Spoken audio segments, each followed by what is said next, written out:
Today we have a career presenter that will talk to us about the field of human resources, Leandra Harvin. She is a Learning and Development Manager for International SOS.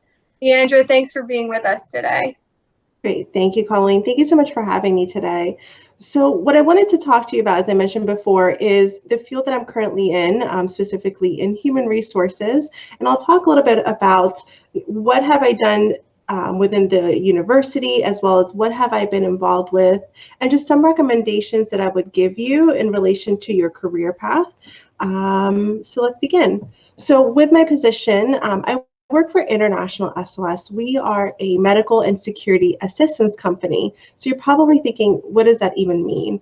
So basically, big organizations as well as universities purchase a membership from us for when their employees or students are traveling overseas. It could be for short trips or long trips. And what that means is those students or those employees can call us 24/7. And we have 26 offices around the world. So my job as a learning and development manager is I actually manage the training team to actually how to pick up the phone correctly, how to actually run those type of calls. So I manage a team of about 5 people who do all the education for the company.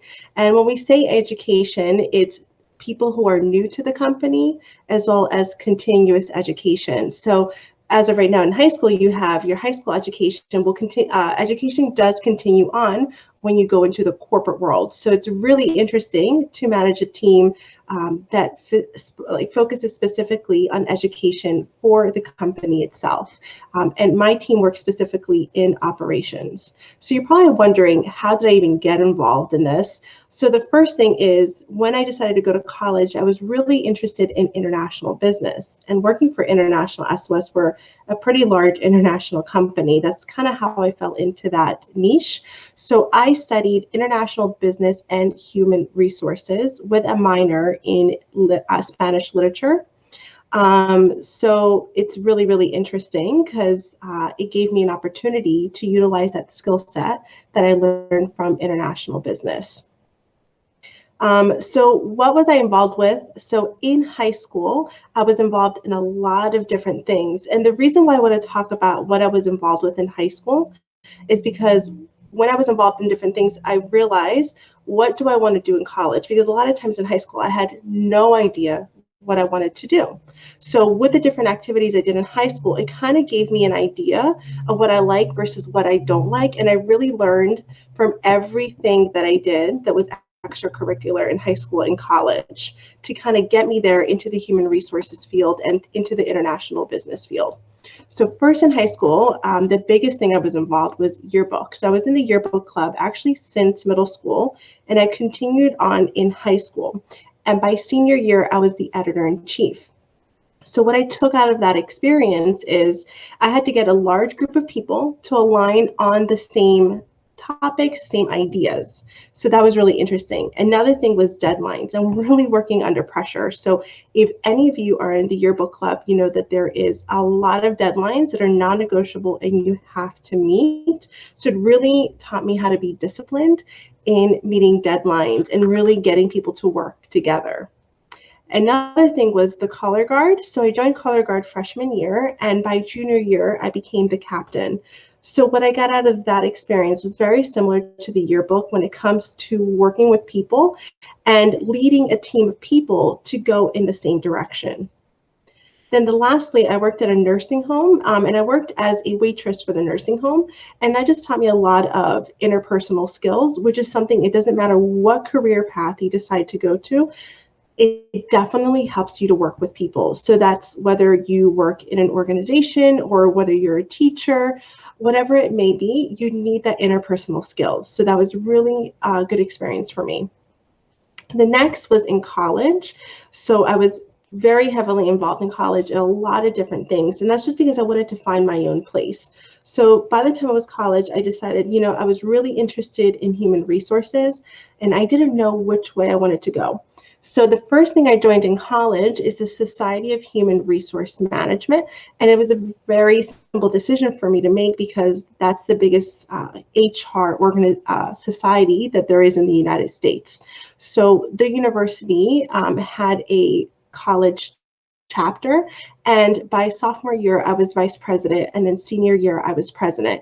And the reason why I was really interested in being president is just because I loved having many projects and kind of leading the chapter in the right direction, and just seeing my own colleagues and people like myself that are really interested in human resources to see, what can we do, what internships can we find for people, how can we network within the HR world, because in college you're learning, but it's also very important for me to have that experience. So actually I worked with big companies to actually bring internships into the university. So that was really fun for me. The next thing is I joined a sorority. So I was a member of Phi Sigma Sigma.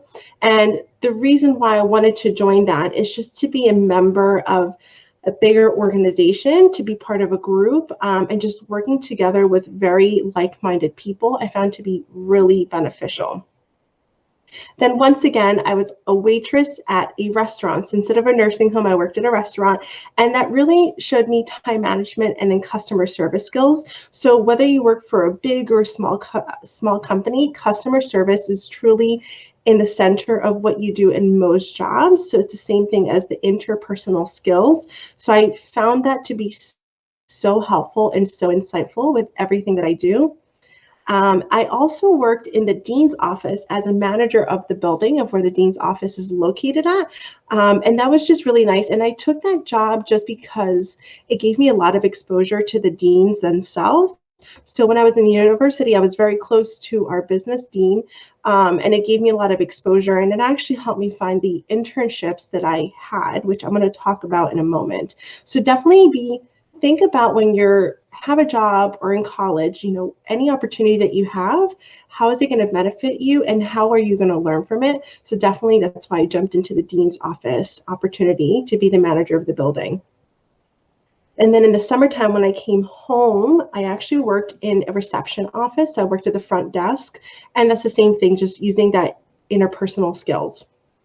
So internships. So this is my biggest advice for you when it comes to careers. So, when you're junior or senior in high school, I was so certain I wanted to go into human resources, international business. But when you're in high school, you don't really know what that entails when you're talking about a job. So my sophomore year, I did my first internship, which is fairly young for an internship. And I would say any internship opportunities, start them out as soon as possible.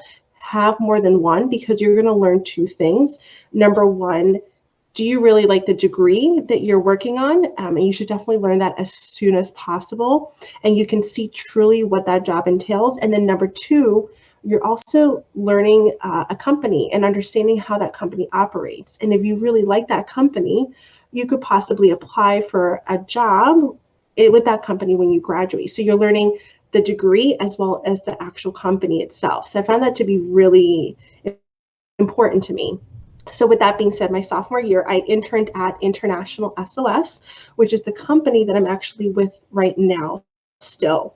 And I did that my sophomore year, and I loved it because my degree was HR and international business. So I really used my international business side in this internship. And this internship, I actually worked on a really big project. So I didn't do small tasks. People think, oh, an internship, you're going to go get coffee. For me, that was not the case whatsoever. And it was really fun because my first day, they described to me the project, and I actually had to call different facilities around the world, come up with a game plan, and then present at the end of the summer what I actually did. So that was an amazing opportunity. And I loved the company that I interned for, which I'm with them now. So that kind of makes sense. Then my senior year, I did a second internship, and I did it at the Plainsboro West Windsor Board of Education in their human resource department. And I focused primarily on payroll. And I realized with HR, I did not like payroll. That was just not what interested me, and it was not what excited me. So I realized I do like human resources, but payroll was not the route that I wanted to go in. So I really learned that that was not my niche, that was not my interest. It was good for me to know not to get that type of job when I left college. And the Board of Education, it was really interesting. I really liked it, but didn't excite me as much as International SOS that had an international spectrum. So that was really cool. So the next thing I wanted to talk about is what recommendations. So there's a few things that I would really recommend if this is something you'd be interested in the HR field, specifically learning and development. So my focus is education for corporate companies. So I would say when you go to college and if you're in the business school, look for people management classes, adult learning theory classes, I would say are really important. So, and that's a growing field. So educating someone who's a middle school or high school is very different compared to a adult learner or the corporate world. So what was interesting in college, I didn't study that as much. So I actually had to take certifications after I graduated from college. So I have had to do a lot of reading, a lot of additional education. So if I knew that when I was younger in college, I would have focused on that more. But the HR portion definitely helped me a lot on how to manage people. One tip I would give you, though, whether you decide to go into the HR world, into the international business world, is think about, does not matter what career you want to focus on, is number one, think about what excites you. Don't think about the specific role, but what excites you. So for me, I'm sure you've noticed there's a trend amongst everything I've done, and that's people. So I get really excited interacting with people, and I love leading people to a common goal. So that's what excites me. And with my current role as management for learning and development, I'm always focusing on what is the end goal and how we can together get to that. So that is what excites me, is people.